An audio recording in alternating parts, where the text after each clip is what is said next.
Deep state হইল স্টেটের মধ্যে স্টেট, অর্থাৎ একটা একটা স্টেট হইল দায়িত্বপ্রাপ্ত ব্যক্তিরা রাষ্ট্র চালায়, আর দায়িত্ব পান নাই এমন কিছু ব্যক্তি রোল প্লে করেন এবং ওই যে দায়িত্ব যারা পেয়েছেন রাষ্ট্র চালানোর জন্য তাদের উপরে তারা প্রভাব ফেলতে পারেন। এই যে প্রভাব ফেলার ক্ষমতা যারা এই মানে রাষ্ট্র চালানোর দায়িত্বে নাই কিন্তু প্রভাব ফেলার ক্ষমতা আছে, এদেরকে ডিপ স্টেট বলে। এখন এই ডিপ স্টেট কিন্তু এই যে তুষার যেটা বলল পশ্চিমা শব্দ, হ্যাঁ আমরা ওই দিক থেকে এই শব্দটা আমাদের কাছে আসছে। তো এখন এই ডিপ স্টেটের ভিতরে আসিফ মাহমুদের যে কথা, তাতে মনে হয় দেশি এবং বিদেশি সদস্য ছিল তার বক্তব্যে। তার বক্তব্যে আর একটা জিনিস ক্লিয়ার হয়েছে যে 29 সাল পর্যন্ত তারা ইচ্ছা করলে থাকতে পারত, সাবজেক্ট টু কন্ডিশন যে ডিপ স্টেট যে প্রস্তাবগুলো দিছে সেগুলো মেনে নিলে। এখন প্রশ্ন হচ্ছে তাহলে তারা থাকতে পারেনি বলতে হয় তারা রাজি হন নাই, আর নয় তাদেরকে বলছে তোমরা যদি ডিপ স্টেটে আমরা যেটা বলতে সেটা যদি না শোনো তাহলে তোমরা নির্বাচনের দিকে আগাও, এটা আমার ধারণা বলতেছি। এবং ফাইনালি নির্বাচনে গেল। তাহলে নির্বাচনের পর যারা আসলো এরা তো নির্বাচন করে সরে গেল, ডিপ স্টেটের কথা তারা মানে নাই বিধায়। এবং ডিপ স্টেট কী কী শর্ত দিছিল সেগুলো কিন্তু তারা বলে নাই, এখনও বলে নাই যে কি কি শর্ত দিছিল। বলছে ডিপ স্টেট তো বলছে থাকতে পারতেন 29 পর্যন্ত। এখন কিছু আমরা যেটা পেয়েছি তারা সেটা বলতে চাচ্ছে 29 পর্যন্ত যদি তারা থাকে তাইলে পরে বিএনপির যারা আছে যাদের বিরুদ্ধে মামলা মোকদ্দমা আছে সেই মামলা মোকদ্দমাগুলোর মোটামুটি একটা জাজমেন্ট হয়ে যাবে। যারা মোস্ট ইম্পর্টেন্ট যারা আজকে যারা নির্বাচিত করে যারা ক্ষমতায় আসে তাদের তো অনেকেই আসতে পারতো না যদি 29 সাল পর্যন্ত তারা থাকতে পারতো। আসিফ মাহমুদ সজীব ভুঁইয়া একাধিক গণমাধ্যমকে দেয়া সাক্ষাৎকারে বলেছেন ডিপ স্টেটে বৈদেশিক সহ অনেকগুলো পক্ষ ছিল, তাই সুনির্দিষ্ট করে কারোর নাম আমি উল্লেখ করতে চাই না। তিনি বলেন অন্তর্বর্তী সরকারের প্রথম 3-4-5 মাসে বিভিন্ন আলোচনায় ডিপ স্টেটের দিক থেকে এই প্রস্তাব দেওয়া হয়েছিল যে তাদের কিছু স্বার্থ রক্ষা করলে তারা অন্তর্বর্তী সরকারকে দীর্ঘদিন রাখতে আগ্রহী। দেন দরবারের অংশ হিসেবে আমাদের অ্যাপ্রোচ করা হয়েছিল, হয়তো অন্য উপদেষ্টাদের সঙ্গেও তারা কথা বলেছিল। তবে এই ডিপ স্টেট কারা সেটা আসিফ মাহমুদ স্পষ্ট করে বলতে রাজি হননি। এর আগে এনসিপির আহ্বায়ক ও সাবেক অন্তর্বর্তী সরকারের উপদেষ্টা নাহিদ ইসলাম 10 মার্চ রাজশাহীতে এক অনুষ্ঠানে বলেছিলেন শরীফ ওসমান হাদী হত্যার পেছনে জড়িত ছিল ডিপ স্টেট। তিনিও ডিপ স্টেট কারা সেটা স্পষ্ট করে বলেননি।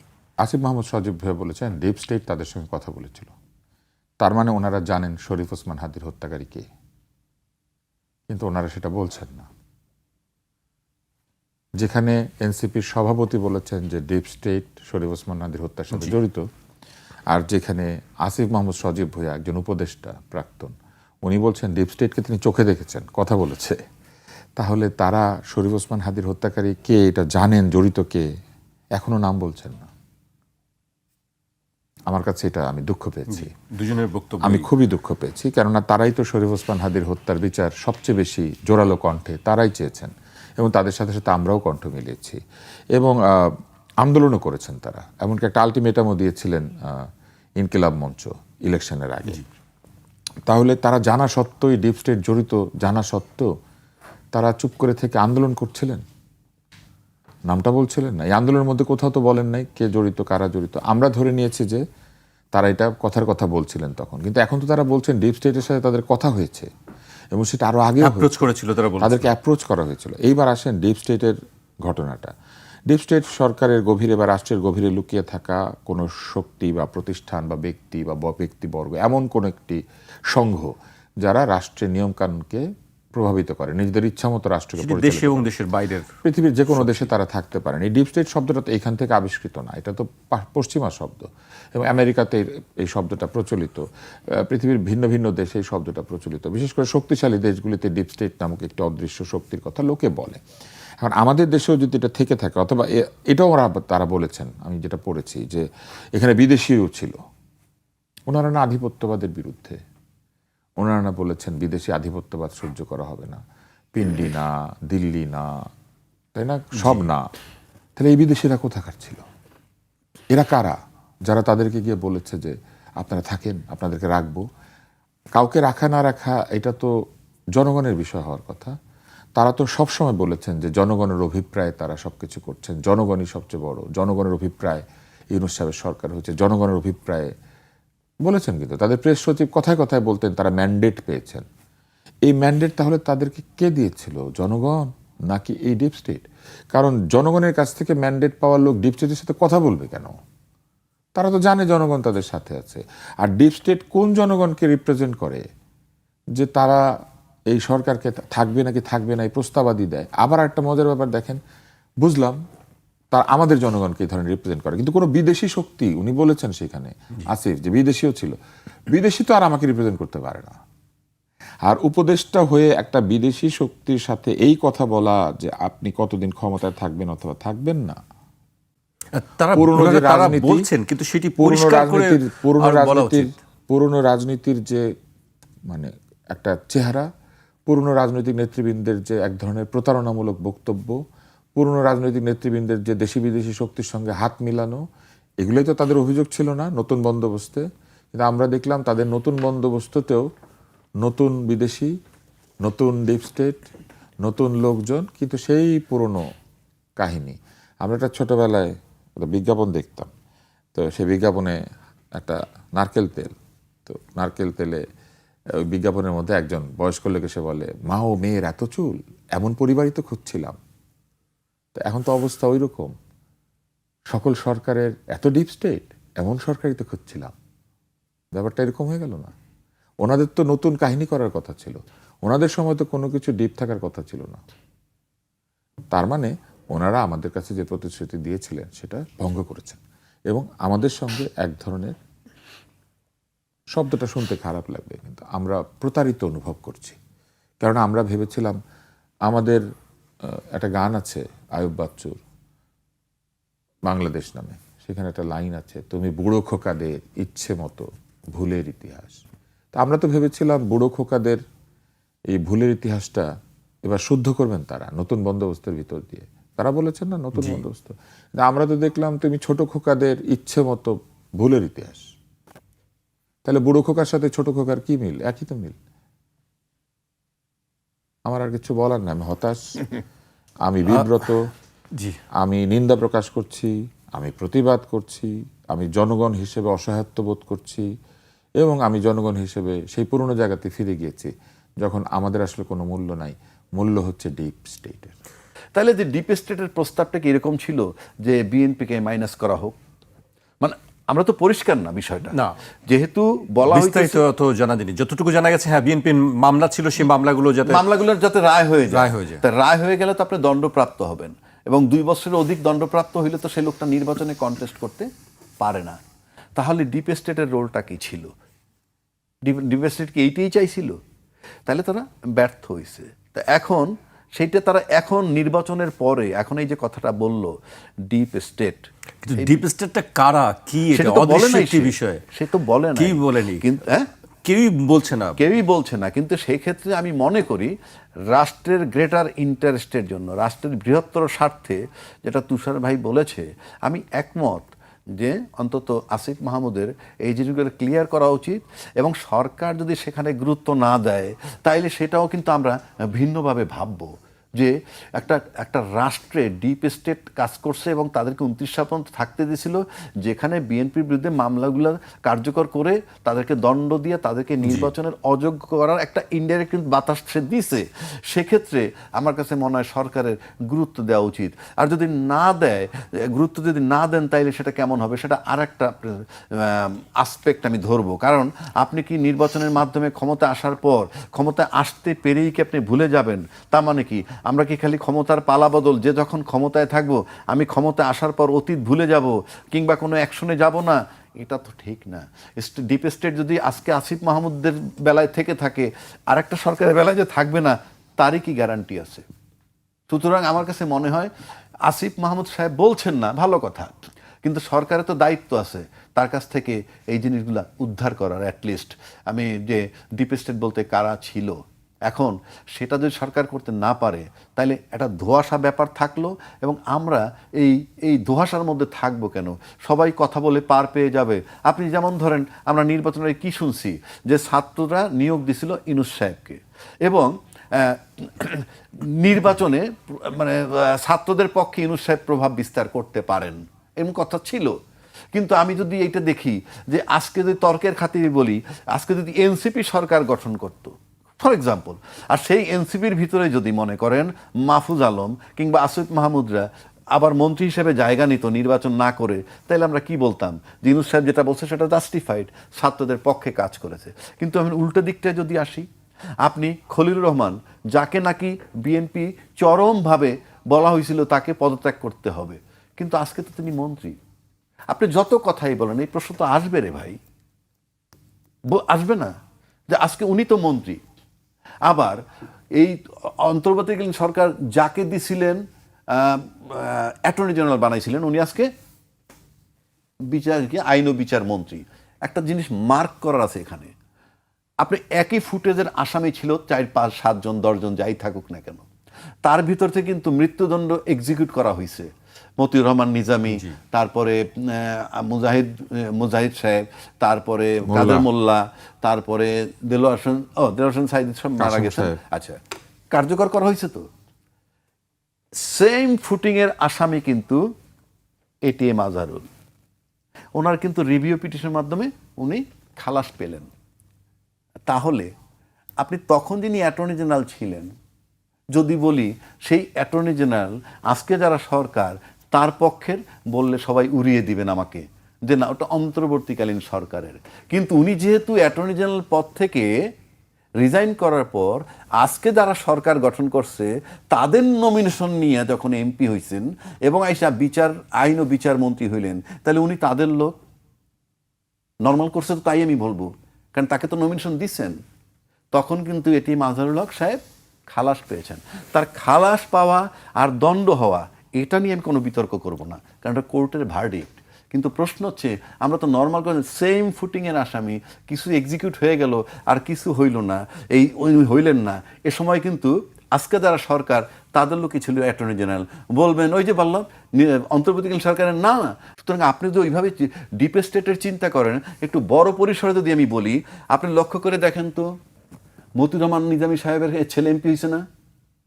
দেলোয়ার হোসেন সাইদি সাহেবের ছেলে এমপি হয়েছে না? হয়েছে তো। আচ্ছা, তারপরে আর কি কাশেম সাহেব, মীর কাশেম সাহেবের ছেলে এমপি হয়েছে না? হয়েছে তো। তারপরে আপনি যদি আসেন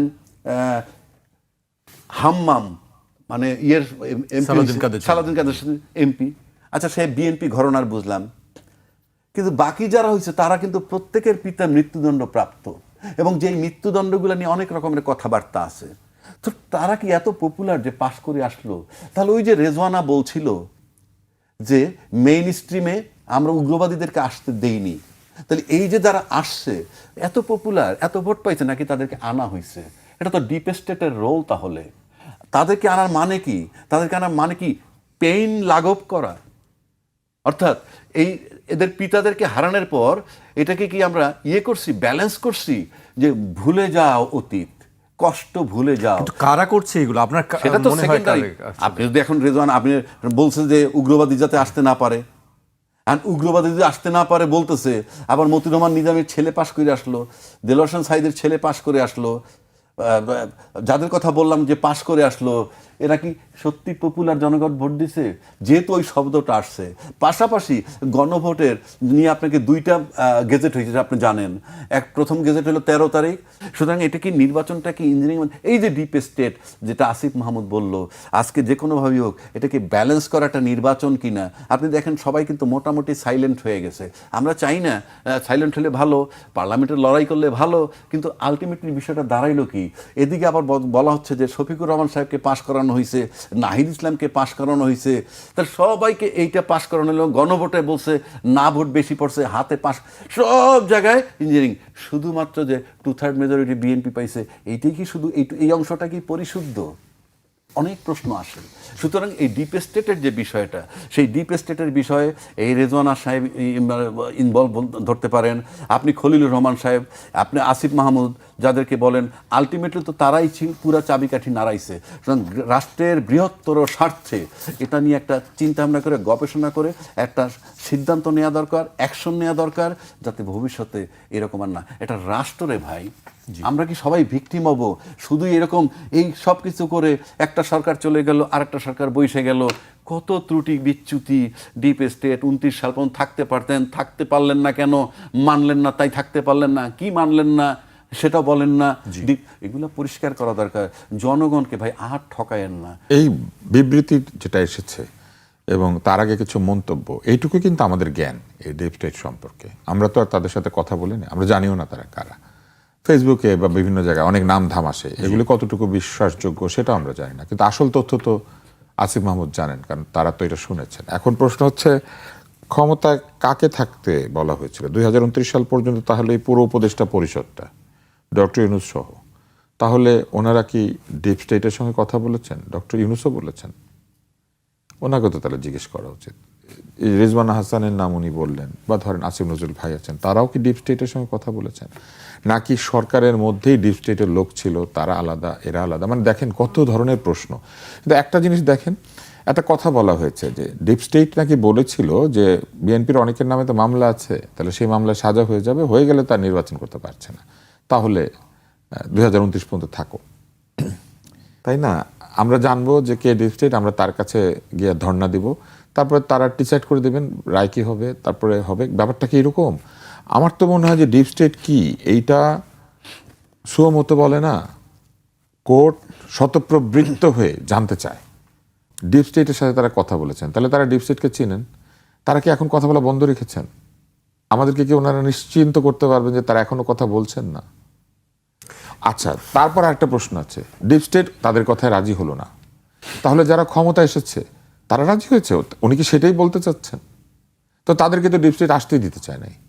তো যাদেরকে আসতে দিতে চাইলো না, এরা রাজি হলো না বলেই ওরা চলে আসলেন। ব্যাপারটা কি এরকম? হলো না বলে তাদেরকে জনগণ তো ডিপ স্টেটের কথা জানতো না, তাহলে ভোট হয়েছে, জনগণ ভোট দিয়েছে, ভোটেই সরকার এসেছে। দেখেন এই কথাটার মধ্য দিয়ে কতগুলি জায়গা ছোট হয়েছে। আদালত ছোট হয়েছে, সংবিধান ছোট হয়েছে, রাষ্ট্র ছোট হয়েছে। গত উপদেষ্টা পরিষদ তারা একটা ষড়যন্ত্র তত্ত্বের মধ্যে ঢুকে গিয়েছেন এবং জনগণের ভোটে একটা সরকার এসেছে, বলা হচ্ছে যে না ডিপ স্টেটের কথা রাজি হই নাই বলে ওনারা এসেছেন, রাজি হলে তো আমরাই আসতাম। তার মানে জনগণও ছোট হয়েছে। এবং তারপরে তারা বলছেন যে আমরা কথা শুনি নাই, ভালো কথা শুনেন নাই, আবার এখন তাদের বিরুদ্ধে অভিযোগও করে। কারণ কি এগুলোর? আবার তারা হত্যাকারী, কিন্তু তাদের প্রস্তাব বলে না, আবার হত্যার বিচারও চায় কিন্তু তাদের নাম বলে না, কিন্তু আবার তারা দেখেন অভিযুক্ত করেছে ষড়যন্ত্রের মধ্যে তারা আছে। আপনি যদি একজন সাধারণ ছাত্র হতেন আর আপনাকে খালি প্রশ্ন করতাম যে এই কথার অর্থটা শুধু বলেন, আপনি পারতেন?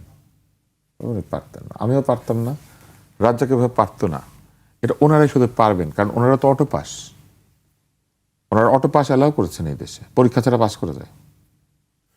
তো যারা পরীক্ষা ছাড়া পাস করতে দেয় তারা আবার নির্বাচন ছাড়া ক্ষমতায় যেতে দেয় না। আর তাদের সমস্ত কাজের মধ্যে স্ববিরোধিতা। তারা কি করেছিলেন? সমস্ত আন্দোলনকারী দলগুলিকে বলছিলেন যে এটা লীগ, রিকশা লীগ, আনসার লীগ, পুলিশ লীগ, এই লীগ, যখন আন্দোলন হলেই বলে। তারপরে এক পর্যায়ে তাদের প্রেস সচিব বলতে শুরু করলেন, জানেন কতগুলি ব্লকেড হয়েছে, কতগুলি আন্দোলন হয়েছে আমাদের বিরুদ্ধে। তার মানে হাজারের উপরে তারা বলেছিলেন সংখ্যাটা, যে এতগুলি নাকি আন্দোলন হয়েছে, প্রতিবাদ হয়েছে। এই 1100 লীগ, 1000 লীগ, 1000 পার্টি, আলাদা আলাদা দলবল তারা প্রতিবাদ করেছিল। তো এদের না কোনো সমর্থন নাই? যাদের সমর্থন নাই তারা 1000 বার এসে আন্দোলন করছে তাদের বিরুদ্ধে। তাদের কথাবার্তার না কোনো আগামাথা নাই। এই গাছের শিকড় কোন দিকে আর এই গাছের মাথা কোন দিকে এটা বোঝা খুবই কঠিন। এরা এক লতা, এরা যে বৃক্ষে স্বার্থ সেই বৃক্ষকে জড়িয়ে ধরে উপরের দিকে উঠে। এই জন্য এরা বিএনপির কাছে গিয়ে বলেছে আমাদেরকে নেন, নেয়নি। এরপর তারা জামাতের কাছে গিয়ে বলেছে আমাদেরকে নেন, নিয়েছে। এই জন্য বিএনপি এখন ভালো না, জামাত এখন ভালো। জামাত ধরেন যদি ক্ষমতায় চলে যাইতো তখন তারা ডিপ স্টেটের নাম বলতেন আমাদেরকে ডিপ স্টেট এটা এটা বলেছিল। এখনো বলে না, তখনও বলতো না, তখন আরো চুপ করে থাকতো। কারণ এই যে তত্ত্বাবধায়ক অন্তর্বর্তী সরকারের সময় তারা উপদেষ্টা ছিলেন না, তখন তারা চুপ করেছিলেন কেন? তখন ডিপ স্টেটের নাম ফাঁস করেন নাই কেন? কেন বলেন নাই? ওনাদের কোনো কথা না, ওনারা জবাব দেন না। ওনারা জবাবদিহিতার ঊর্ধ্বে, ওনারা সব কিছুর থেকে দায়মুক্ত। ওনারা মনের যা ইচ্ছা তাই করেছেন, তাই করবেন, ভবিষ্যতেও তাই করবেন। ওনারা নতুন দিন এনেছেন, নতুন বন্দোবস্ত এনেছেন, কিন্তু নতুন বন্দোবস্তের প্যাকেট খুললে দেখি ভিতর থেকে ওই একই পচা মাছ বেরোয় আসে। তাহলে আর লাভ কি? তাহলে এত আন্দোলন, এত রক্তক্ষয় কি লাভ হলো? একটি বড় প্রশ্ন দাঁড়িয়ে গেছে আমাদের সামনে। এই প্রশ্ন দাঁড়িয়ে যায় না, এই প্রশ্ন আমাদেরকে প্রতিনিয়ত ক্ষতিগ্রস্ত করছে। এই প্রশ্ন আমাদেরকে প্রতিনিয়ত ভবিষ্যতের সকল প্রতিবাদকে, সকল আন্দোলনকে ক্ষতিগ্রস্ত করছে। মানুষ কেন ন্যায়ের পক্ষে দাঁড়াবে যদি এটাই হয় অবস্থা? ন্যায়ের পক্ষে দাঁড়িয়ে যদি দেখে যে সেই আন্দোলনের ফলাফল কিছু মানুষ নিচ্ছেন, কিছু মানুষ এমপি হয়েছেন, কিছু মানুষ মন্ত্রী হবেন, কিছু মানুষ বিরোধী দলের নেতা হবেন, কেউ বলবে আমরা পক্ষে, কেউ বলবে আমরা বিপক্ষে, আর দূরে দাঁড়িয়ে বা বসে বা শুয়ে ডিপ স্টেট গোফ আছে কিনা জানি না, গোফ থাকলে তা দেয়, কিংবা ধরেন টাক আছে কিনা জানি না, তাহলে হয়তো টাকে হাত বুলায়, কিংবা ধরেন দাড়ি আছে কিনা জানি না, তাহলে হয়তো দাড়ি ওই যে মুচড়ায়, কিংবা ধরেন ক্লিন শেভ কিনা জানি না, ডাবল আফটার শেভ লাগিয়ে ঘুরে। We don't know their faces and they are still hiding the truth. And hiding the truth, সত্যকে গোপন করে তারা কি বলে? সত্যকে গোপন করে তারা বলে যে আমরা এইখানে সত্যের পক্ষে এসে দাঁড়িয়েছি, ন্যায়ের পক্ষে এসে দাঁড়িয়েছি। কারণ কোনো ইন্ডিভিজুয়ালরা কিন্তু আন্দোলন করে না, কোনো না কোনো ব্যানারের ছত্রছায়ায়, এটা পলিটিক্যাল হোক কিংবা একটা অর্গানাইজেশন হোক, আন্দোলন কিন্তু চলছিল। তাহলে এই যে ডিপ স্টেটের কথা বলতেছে 29 সাল পর্যন্ত থাকতে পারতো, তাতে রাজি না হওয়ার কারণে এই আন্দোলনগুলো ছিল কিনা, এবং সেই আন্দোলন কিন্তু আজকে নাই। আজকে যে এই সরকার, নির্বাচিত সরকার আসছে, নির্বাচিত সরকার আসার পর আমরা ওই আন্দোলন কোনোটা দেখতেছি না, এখন পর্যন্ত দেখতেছি না। এবং এমন অনেকগুলো কথা হচ্ছে যেটা তখন পার পাওয়া যেত না। যেমন ধরুন, একজন দায়িত্বশীল মন্ত্রী বলছে তেলের কোনো সংকট নেই, অথচ পাম্পে 200-250 করে গাড়ি লাইন দেওয়া, একটা জায়গায় আসেন। আবার কোনো মন্ত্রী বলছেন যে তেলের অভাবে কি গাড়ি বন্ধ রয়েছে কিনা। আপনার ঢাকা শহরে গাড়ি, আমি তেল নিয়ে একটু পরে কথা বলতে চাই। না, আমি পার্টিকুলার তেলটা আনলাম না, আমি আনলাম না কোনটা, আমি আন্দোলনের কথাটা বলছি। তা আন্দোলনে যে তখন এতগুলো আন্দোলন হইল, আজকে আসিফ মাহমুদ এটা ক্লিয়ার করুক যে আমরা এই শর্তে রাজি হই নাই বিধায় ওই আন্দোলনগুলো হয়েছিল এবং আমাদেরকে ডিস্টার্ব করতে ছিল, আমরা থাকতে পারি নাই। এখন যারা আসছেন তারা ওইগুলো মেনে আসছেন কিনা, এই কথাগুলো ক্লিয়ার হইতে হবে। তো আমি আগেও বলছি, এখনো বলছি, জনগণের সাথে প্রতারণা করেন না, কেউই জনগণকে ধোঁকা দিবেন না। সুতরাং এই আসিফ মাহমুদের কাছে ক্লিয়ার হইয়া বলতে হবে যে হ্যাঁ আমরা এই করি নেই বলে আমাদেরকে চলে যেতে হয়েছে, এখন যারা আসছে তারা শর্ত মেনে আসে, বিষয়টা ক্লিয়ার হওয়া দরকার। আমি ব্যক্তিগতভাবে মনে করি for the greater interest of the people of the country. যে নিয়ম কানুন আছে সেই নিয়মের মধ্যে দিয়ে দেশ পরিচালিত হবে, এবং সংবিধানকে সমুন্নত রাখার শপথ কিন্তু কোর্টেরও। আমাদের আদালত সংবিধানকে সমুন্নত রাখে, আমাদের রাষ্ট্রপতি সংবিধানকে সমুন্নত রাখেন, এবং সরকারও সংবিধানকে মেনে, সংবিধানকে সমুন্নত রেখে পরিচালিত হয়। ফলে বিএনপি সংবিধানের দোহাই দেবে কেন? বিএনপি তো সংবিধানের মাধ্যমে তৈরি হওয়া একটা সরকার। এই সংসদ ব্যবস্থা কোথায় আছে? সংবিধান আছে। এই সাংবিধানিক পদ্ধতি কোথায় আছে? এখানে আছে। এবং বিএনপি সেটাই বলেছে, দোহাই দেওয়ার কিছু নাই। এই যে সামনে সংবিধান আছে রাজ্যকে ভাই, এখানে যা লেখা আছে সেই অনুযায়ী তারা চলার চেষ্টা করছে। কতটুকু পারছে, কতটুকু পারছে না, সেটা নিয়ে আলোচনা হতে পারে। কিন্তু সংবিধানের দোহাই দিয়ে, সংবিধানের দোহাই কিসের? উনি যে এই যে নাহিদ যে বিরোধী দলের চিফ হুইপ, এই বিরোধী দল কোত্থেকে এসেছে? কোথায় লেখা আছে এটা? এখানে লেখা আছে, এই যে সংবিধান। চিফ হুইপ, এটা কোথায় লেখা আছে? চিফ হুইপ জিনিসটা কি? আমি তো হুইপ বলতে বুঝি চাবুক, কিন্তু চিফ হুইপ হচ্ছে সংসদের একটা পদ। সংসদ কোথা থেকে এলো? ওনাদের তো সংবিধান নিয়ে মাথা ঘামানোরই কথা না। কারণ ওনারা কি বলেছিলেন নির্বাচনের আগে? বলেছিলেন ওনারা সম্পূর্ণভাবে ইসলামী শরিয়া কায়েম করবেন, এবং শরিয়া কায়েম করবে না এই জন্য তারা জামাতকেও সমালোচনা করেছেন। শরিয়া কায়েম করলে ওনাদের সংবিধানের দোহাই এটা সেটা নানান কিছু বলার কি আছে? ওনারা এমনি সংবিধান নাই ওনাদের কাছে, অমনি তো সংবিধান নাই, কিন্তু ওনারা আবার সংবিধান মেনে নির্বাচনে যায়, আবার নির্বাচন করে আবার সংসদ সদস্য হতে চায়, আবার সংসদ সদস্য হয়ে আবার ওই সংবিধানের নিয়ম অনুযায়ী শপথ নিতে চায়। না হলে নির্বাচন করলো কেন? আমার পরিষ্কার কথা, সংবিধানের দোহাই বলে কিছু নাই। সংসদ আছে, সংবিধানে কোনো পরিবর্তন আনতে গেলে সংসদ আনবে, সংবিধান নিয়ে কথা বলতে গেলে সংসদ বলবে, এবং সংবিধান নিয়ে যদি কোনো ভুল কিছু হয় তাহলে সেটার জন্য কোর্ট আছে, কোর্ট সেটাকে প্রোটেক্ট করবে। রাষ্ট্রপতি আছেন, রাষ্ট্রপতি সেটাকে প্রোটেক্ট করবেন, এবং এই যে চেক অ্যান্ড ব্যালেন্স, এই চেক অ্যান্ড ব্যালেন্সের মধ্যে দিয়ে সাংবিধানিকভাবে সরকার পরিচালিত হবে। এইখানে কোনোভাবে আমি কোনো অসুবিধা দেখি না যদি জাতীয়তাবাদী দল এই সংবিধান অনুযায়ী, তাদের ম্যানিফেস্টো অনুযায়ী তাদের এই সরকার এবং রাষ্ট্র পরিচালনা করার চেষ্টা করে। পরিচালনাটা সবসময় চেষ্টার। আপনি 100% সাকসেসফুল পৃথিবীতে কিছু নাই। 70, 80, 90% হবে। যেটা হবে না সেটা নিয়ে বিরোধী দল আছে, তারা সমালোচনা করবেন, তারা সেটা ঠিক করতে বলবেন। এখন ওনারা যদি মনে করেন যে না, জুলাই সনদের ভিত্তিতে দেশ চালাতে হবে, I am sorry to say that, I don't agree. সনদ একটি দায়িত্ববোধ তৈরি করেছে আমাদের মধ্যে। কিসের দায়িত্ববোধ? যে আমাদের কিছু সংস্কার করতে হবে, এবং সেই সংস্কার জনগণের পক্ষে হইতে হবে, কারো ক্ষমতা টিকিয়ে রাখার লক্ষ্যে না। সেই সংস্কার কারো পক্ষে বিপক্ষে নয়, জনগণের পক্ষে। এবং এই সংস্কারগুলি কোনোভাবেই বেআইনি সংস্কার হইতে পারবে না, গায়ের জোরে হইতে পারবে না, যেটা তারা সবসময় করে আসছেন। গায়ের জোরে একটা অন্তর্বর্তী সরকার বানিয়েছিলেন, গায়ের জোরে একটা ডিপ স্টেটের সঙ্গে কথা বলেছেন, গায়ের জোরে এখন আবার এগুলো বলে দিচ্ছেন, আবার গায়ের জোরে বলেন না। এই গায়ের জোর থেকে মুক্তি পাওয়ার একমাত্র উপায় হচ্ছে সংবিধান। সংবিধানের ভিতরে সেই সংবিধানকে পরিবর্ধন, সংযোজন, পরিমার্জন, আরও কি কি শব্দ আছে আমি জানি না, সব শব্দ এগুলো সব সংসদে বসে করতে হবে এবং সংসদে আলোচনা করতে হবে। আর রাজপথে যান না, কে না করেছে রাজপথে যেতে? কাউকে যাবেন, ডাকবেন, ডাকলে আপনি যাবেন, নাহলে আমি যাবো, নাহলে রাজ্জাকে ভাই যাবে, অথবা আমরা তিনজনই যাবো না, অন্য লোকেরা যাবে, কেউ যাবে কেউ যাবে না। ওনারা ডেকে তো এটা ডাকবেন। এটা আবার হুমকি দেওয়ার কি আছে যে আমরা রাজপথে চলে যাবো আমাদের কথা না শুনলে? এই হাম না করে হয় তারা সংসদে থাকবেন, না হলে তারা রাজপথে গিয়ে শক্তির পরীক্ষা দিবেন। দেন, কেউ তো না করে না, এটা তো গণতান্ত্রিক অধিকার। সংবিধান অনুযায়ী উনি রাজপথে যেতে পারেন, উনি রাজপথে গিয়ে বিভিন্ন বক্তৃতা দিতে পারেন, নানান কথাবার্তা বলতে পারেন, কোনো অসুবিধা নেই। ওনারা রাজপথ থেকে আটকে রাখে। তবে রাজপথে যদি আইন ভঙ্গকারী কাণ্ড কারখানা করেন, তাহলে আমি সরকারকে বলবো আইন অনুযায়ী ব্যবস্থা নিতে। ওনারা যে রাস্তা বন্ধ করে আমাদের গাড়ি চলাচলের পথ এবং পথ চলাচল বন্ধ করেন, আমরা বলবো সরকারকে ব্যবস্থা নিতে। কারণ আমাদের এখন আর ওই আন্দোলন করার ধৈর্য নাই, আমাদের আন্দোলন করার কোনো ইচ্ছাও নেই। কারণ আমরা তো দেখে ফেলেছি যে ওনারা ডিপ স্টেটের সাথে গল্প করে। আমরা কি করে বুঝবো যে ওনারা আন্দোলন ডিপ স্টেটের কথা অনুযায়ী করছেন না? আমরা কি করে বুঝবো ওনারা ওদের পরামর্শ শুনছেন না? এই আন্দোলন তাদের পরামর্শ হচ্ছে না। এই আন্দোলনের নতুন কোনো ওনারা হয়তো বলবেন যে এটার সঙ্গে ডিপ স্টেট নেই। ওনারা বললে আমরা কি করে বিশ্বাস করবো? ওনারা তো বলেন নাই কে ডিপ স্টেট, আমরা তো চিনি না। তো এই বাটিকুলাস ডিজাইনের আন্দোলন তো আমরা পছন্দ করি না। এর চেয়ে বাটি নিয়ে রাস্তায় বসে থাকলে ভালো, যে একটা টাকা উঠবে, টাকা উঠলে সাধারণ মানুষকে ওনারা সাহায্য করবেন, মানুষ ত্রাণ পাবে, মানুষ ভালো কিছু পাবে, অথবা খেজুর বিতরণ করবে। 72 সালের সংবিধান, বারবার বলতেছি। দেখেন, এই সংবিধানের উপর লেখা আছে কি জানেন?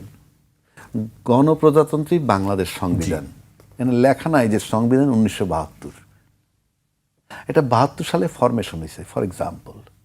কিন্তু এর উপরে যখন লেখা থাকবে যে 1972, তাইলে একটা পার্টিকুলার, যেমন ধরেন নারী ও শিশু নির্যাতন আইন 2003 লেখা আছে, এটা তো জানো তুষার ভাই? হ্যাঁ হ্যাঁ, নিশ্চয়ই। নারী ও শিশু নির্যাতন আইন 2003।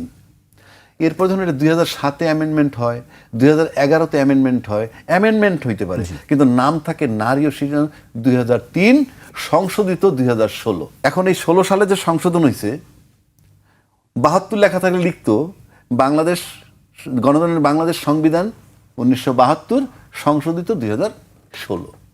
এটা 72 লেখা নাই। অর্থাৎ সংবিধান পরিবর্তনশীল হইতে পারে। পরিবর্তন মানে কোনটা? সংস্কার, সংযোজন, বিয়োজন। আবার এই সংবিধান এমনভাবে লেখা উচিত না যে তার সাকসেসর যারা পরবর্তীকালে আসবে, আজকে যেমন বিএনপি ক্ষমতা, তার সাকসেসর কালকে যদি তুষার প্রধানমন্ত্রী হয়, সে সাকসেসর। এই বন্ধ না করাটা হইল সংবিধানের কাজ। কিন্তু বিগত সরকার এই সংবিধানটাকে এমনভাবে রেখে গেছে যে তার সাকসেসররা এসে সংশোধন করতে পারবে না। যদি বলেন কিভাবে, আমি দেখাচ্ছি। এই সংবিধানের 142 অনুচ্ছেদ, দেখানো লাগবে না, এই বইটা নিয়ে আসছি আমি, যেটা আমরা প্রায় মুখস্থ করে ফেলেছি। হ্যাঁ, এই 142-এ আছে কি, যে এই সংবিধান পরিবর্তন, সংশোধন, বিয়োজন, সংস্কার সব করতে পারবে 2/3 মেজরিটি সংসদের মতামতের ভিত্তিতে। সেই 2/3 মেজরিটি কিন্তু আজকের বিএনপি সরকারের আছে। সুতরাং তারা এইটা তাদের যেমন খুশি তেমন সংশোধন করে নিতে পারে 142 মোতাবেক। কিন্তু সংবিধানের 7-এর খতে বলা আছে, এই সংবিধানের 7-এর খ অনুচ্ছেদে বলা আছে, 142 অনুচ্ছেদে যাহা কিছু বলা থাকুক না কেন, এই সংবিধানের প্রথম ভাগে যা আছে, দ্বিতীয় ভাগে যা আছে, আরো কিছু অনুচ্ছেদ উল্লেখ করা আছে, এইগুলা কোনো রকম পরিবর্তন করা যাবে না। এবং এই 7-এর খ, 7-এর ক, 4-এর ক সব কিন্তু প্রথম ভাগে, অর্থাৎ আপনি এইগুলোতে হাত দিতে পারবেন না। হাত দিলে 7-এর কতে বলা আছে কি শাস্তি, ভয়াবহ। রাষ্ট্রদ্রোহিতার শামিল, এবং মৃত্যুদণ্ড সর্বোচ্চ শাস্তি। পর্যন্ত হতে পারে। সর্বোচ্চ শাস্তি। সুতরাং এটা তামাশা নয়। আমি এটাকে সর্বোচ্চ আসনে মূল্যায়ন করতে চাই, কিন্তু সরকার ভুল করে গেছে কি, আপনার জন্য সুযোগটা রাখে নাই এটার ভিতরে ঢোকার, যেটা আমি আগে বললাম। আপনার সংস্কার করার পথ বন্ধ করে দিছে। এখনো কিন্তু এই সরকারি দল হিমশিম খাচ্ছে, এখনো কিন্তু ঢুকতে পারেনি। বারবার বলতেছে সংবিধানের কথা, ফাইন। যেমন ধরেন এই সংবিধানের 4-এর কতে বলা আছে, আমি পড়ে শোনাবো, একটু সময় নাই, আমি পড়ে শোনাই। এটা জাতির জন্য ভালো হবে, আপনার আমার জন্য ভালো হবে।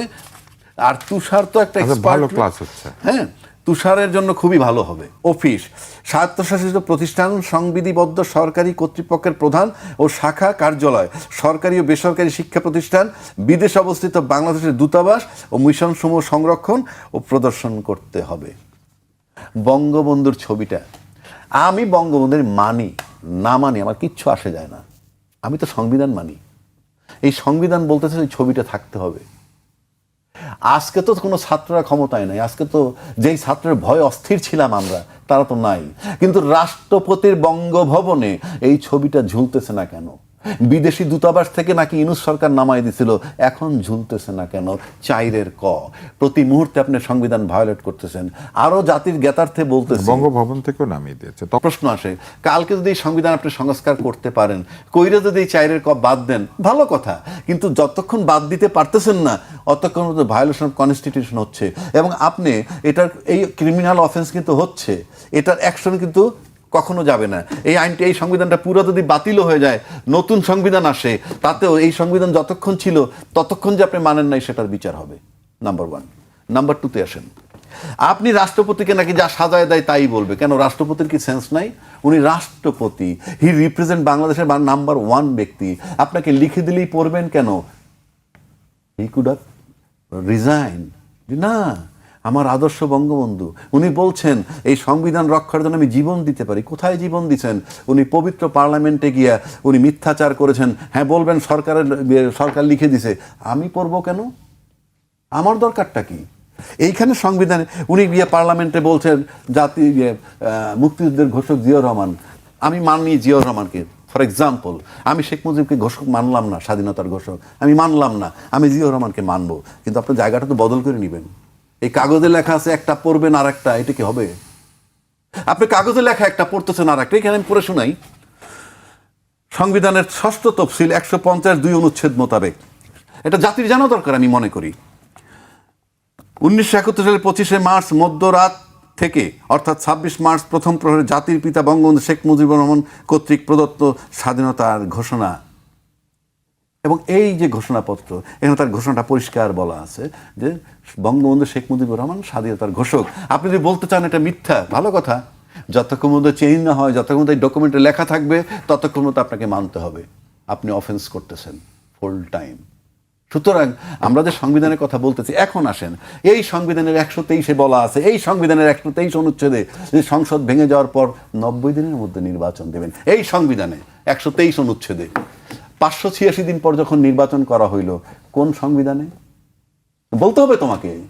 রাষ্ট্রপতি যখন ভাষণ দিলেন সংসদে, একবারও কি বলছেন 90 দিনের মধ্যে নির্বাচন হওয়ার কথা ছিল, কিন্তু আমরা 18 মাস পরে বা 17 মাস পরে করেছি এই কারণে? বলছেন? বলেননি। আপনি কে সংবিধান চেঞ্জ করার? যতক্ষণ পর্যন্ত সংস্কার না হয় আপনি পারবেন না। তার মানে সংবিধানে যারা সংসদে যারা ঢুকেছেন, তারা কোন বিধানে ঢুকেছেন? আমি বারবার বলছি, ইউনূস সাহেবের অলিখিত সংবিধান ছিল। সেই অলিখিত সংবিধান মোতাবেক ডেট ছিল, দিল 26শে মার্চ 2026-এর 12ই ফেব্রুয়ারি, এবং সেই দিনই নির্বাচন হয়েছে। এবং এই সংবিধান মোতাবেক নির্বাচন, এবং তারা কিন্তু ওই ইউনূস সাহেবের ইয়ের উপরে নির্বাচন করে পার্লামেন্টে আসছে, সংবিধান মানেন নাই। এখনো তাহলে কি রাষ্ট্র সংবিধানে চলছেন নাকি অলিখিত সংবিধানে চলছেন? যদি সংবিধান মোতাবেক বলি, তাহলে ইমিডিয়েটলি বঙ্গবন্ধুর ছবি ঝুলান এবং স্বাধীনতার ঘোষক বঙ্গবন্ধুকে বলতে হবে আমি এই সংবিধান মোতাবেক। আর তা নাহলে সংস্কার করুন। এখন আসেন, সংস্কার করবেন কি? আপনি ঢুকতে পারবেন না। সেই সংস্কার করার জন্য রাষ্ট্রপতি একটা আদেশ জারি করলেন। কি? জুলাই সনদ আইন এবং গণভোটের আইন। এই যে আইন, রাষ্ট্রপতির আইনটা যে আদেশ যে আইন সেটাও আমি আপনাকে বুঝাচ্ছি। রাষ্ট্রপতির আদেশ আইন। কেন আইন সেটা আমি বলতেছি। এটা পাবেন আপনি সংবিধানের 150 না 100 বলতেছি, এক মিনিট এখনই বলি। হ্যাঁ, এইটা পাবেন আপনি সংবিধানের 152 অনুচ্ছেদে। 152 অনুচ্ছেদের এক জায়গায় বলা আছে আইন মানে কি। আইন অর্থ কোনো আইন, অধ্যাদেশ, আদেশ, কথাটা বুঝেন, আদেশ, রাষ্ট্রপতির আদেশ, এটা আইন। এই আইন যতক্ষণ পর্যন্ত বাতিল না হবে অতক্ষণ পর্যন্ত এই আইন বলবৎ, নাম্বার 1। এবং এই আইনের আলোকে president order, Bangladesh bank order চলমান, আরপিও আদেশ চলমান, এরকম বহু প্রেসিডেন্ট অর্ডার এখনো চলমান। এবং এই রাষ্ট্রপতি যে আদেশ দিয়েছেন সেটা আইন, সংবিধান মোতাবেক। তাহলে আইন যদি হয়, সেই আইন মোতাবেক গণভোটের জন্য আইন করা হয়েছিল, জুলাই সনদ বাস্তবায়নের জন্য একটা আইন করা হয়েছিল। সেই আইনের ফসলটা কি? নির্বাচন হয়ে গেছে, গণভোট হয়ে গেছে। এখন যদি এই আইনটাকে আপনাকে বাতিলও করেন, ওই আইনের ফসল তোমার ঘরে উঠে গেছে, এটা আপনি কি করবেন? যেমন ধরেন একটা ইন্ডাস্ট্রি অনিয়ম করে একটা ইন্ডাস্ট্রি তৈরি হয়েছে, সেই ইন্ডাস্ট্রি কি প্রডিউস করে? শ্যাম্পু, সাবান, biscuit, what ever it is. আপনি যখন এই ইন্ডাস্ট্রির প্রোডাক্টগুলো বাইরে চলে গেল, 5 কোটি টাকার প্রোডাক্ট বাইরে চলে গেছে, মার্কেটিং হবে, কিন্তু ইন্ডাস্ট্রিটা অনিয়মের কারণে বাতিল হয়ে গেল, ওই প্রোডাক্টগুলো কি হবে? ওগুলো তো খাবে মানুষে, ওই বিস্কিটগুলো তো মানুষে খাবে। তো আপনি তো এই আদেশের বদৌলতে, এই আদেশটা ছিলই শুধু গণভোট আর জুলাই সনদ হওয়ার জন্য, তো সেটা তো হয়ে গেল। এখন এটা আদালতে যারা নিছেন, নিলেই কি আর না নিলেই কি, এটা বাতিল হইলে এটা তো এমনি অকার্যকর, কারণ গণভোট তো হয়ে গেছে। জুলাই আইন বাস্তবায়ন করার জন্য তো গণভোট হয়ে গেছে। সুতরাং এই সরকার যদি এই সংবিধানের করতে চায়, সংস্কার করতে চায়, এই সংবিধান মোতাবেক সে ঢুকতে পারবে না। ঢুকতে হবে তাকে ওইটাকে উইন্ডো হিসাবে মনে করে। ওই যে গণভোটের রায়, সেই রায়টা হবে উইন্ডো। সেই উইন্ডো দিয়ে সে ঢোকার পর ইচ্ছা করলে সে অনেক কিছু মানতে পারে, নাও মানতে পারে, কিন্তু ঢোকার জন্য যে জানালা, সেটা কিন্তু এই গণভোটের রায়। গল্প যতই করুক আর বাকিটা যদি করে না মেনে করুক, টোটালটা বেআইনি। সংবিধানে কেউ নির্বাচন করেন নাই, সংবিধান মোতাবেক সরকার হন নাই। আমি বলছি, চ্যালেঞ্জ ছুড়ে দিলাম, কারণ আমি বলি ইউনূস সাহেব ছিলেন অসাংবিধানিক সরকার, কোনো সন্দেহ নাই, কিন্তু সবাই দিয়ে বসাইছেন আপনারা বঙ্গভবনে গিয়ে। আপনি গেছেন, তুষার গেছে, বসার পর এই যে আপনারা বসাই দিলেন, বসানোর পর যে সংবিধান আর ফলো করে নাই, সেই সংবিধানটা যে ফলো করে নাই, অলিখিতভাবে চলে আসছে। সুতরাং এই সংবিধানকে যদি আপনি সংস্কার করতে চান, তাহলে ওই জানালা দিয়ে ঢুকতে হবে। জানালা দিয়ে ঢোকেন, নাহলে আপনি এটার ভিতরে ঢুকতে পারবেন না। ঢুকতে পারবেন কিভাবে? বেআইনিভাবে, গায়ের জোরে। কারণ আমার দেশের পার্লামেন্টের ইতিহাস 55 বছর যাবৎ 2/3 মেজরিটি পাওয়ার পর সমস্ত আইনের ঊর্ধ্বে উঠে যায়। এমন কোনো পার্লামেন্ট বাংলাদেশে হয় নাই যিনি 2/3 মেজরিটি পাওয়ার পর আইনের ঊর্ধ্বে উঠেন নাই, নাম্বার 1। নাম্বার 2, 55 বছর যাবৎ আমি দেখে আসছি নির্বাচিত প্রতিনিধিরা সাধারণ জনগণের কাছে, এলাকার জনগণের কাছে হন আতঙ্ক। কথা বলতে পারেন না, কিছুই বলতে পারেন না। এমপি হন, মন্ত্রী হন, তারা হয়ে যান সাধারণ লোকের কাছে, তার দলের বাইরের লোকগুলোর কাছে তারা হয়ে ওঠেন আতঙ্ক। এটা তো দেশ নয়, এভাবে তো দেশ চলতে পারে না। সুতরাং এই সংবিধান সংশোধন করার জন্য যে জানালাটা দরকার ঢোকার, সেই জানালা হইল জুলাই সনদের আইনি ভিত্তি বা ওই গণভোট, এর আলোকে ঢুকতে হবে। নাহলে ঢুকেন, আপনি দেখেন কত কঠিন অবস্থায় পড়েছে। এখনো সবার আগে তো এইটা করা উচিত ছিল তাদের। কই আপনি রেটিফিকেশন নেবেন, বৈধতা নেবেন, কিভাবে দেখান না? 586 দিন পর নির্বাচন করছেন, রিপেয়ার করেন, দেখি পারেন কিনা। আমরা সেটি সামনে দেখতে হবে। একেবারে শেষ পর্যায়ে চলে এসেছি। তুষার ভাই, আপনি কি সংবিধান নিয়ে কিছু বলতে চান নাকি? আমি আসলে জ্বালানি তেল নিয়ে অবৈধ মজুদের একটি বিষয় আমরা দেখছি সারা বাংলাদেশে। জ্বালানি তেলে গেলেই ভালো। আর মূল বিষয় হচ্ছে যে আইনবিদের সাথে সংবিধান নিয়ে তর্ক করা উচিত। আমি শুধু এতটুকুই বলবো যে আমাদেরকে তো সংবিধানে ফিরতে হবে। ফলে সংবিধানে যদি আমরা ফিরি, তাহলে যতটুকু ক্ষতি সাধিত হয়েছে, সেই ক্ষতি সাধিতটাকে আমরা তো আর নিয়ন্ত্রণ করতে পারি নাই। তো ইউনূস সাহেব যদি অসাংবিধানিক হয়ে থাকেন, এটার জবাব ইউনূস সাহেব দিবেন। আর উপদেষ্টারা যদি অসাংবিধানিক কাণ্ড কারখানা করেন, তারাও সেটার জবাব দিবেন। তবে আমি সাধুবাদ জানাই যে জাতীয়তাবাদী দল এই ড্যামেজটা মেরামত করে যতটুকু সম্ভব সংবিধানের সঙ্গে থাকার চেষ্টা করছেন। এই চেষ্টাটাকে তো আমাদের মূল্য দিতে হবে। তারাও তো চাইলে এদের মতোই ফেলে দিতে পারতেন, বলতে পারতেন না, আমরা বলছি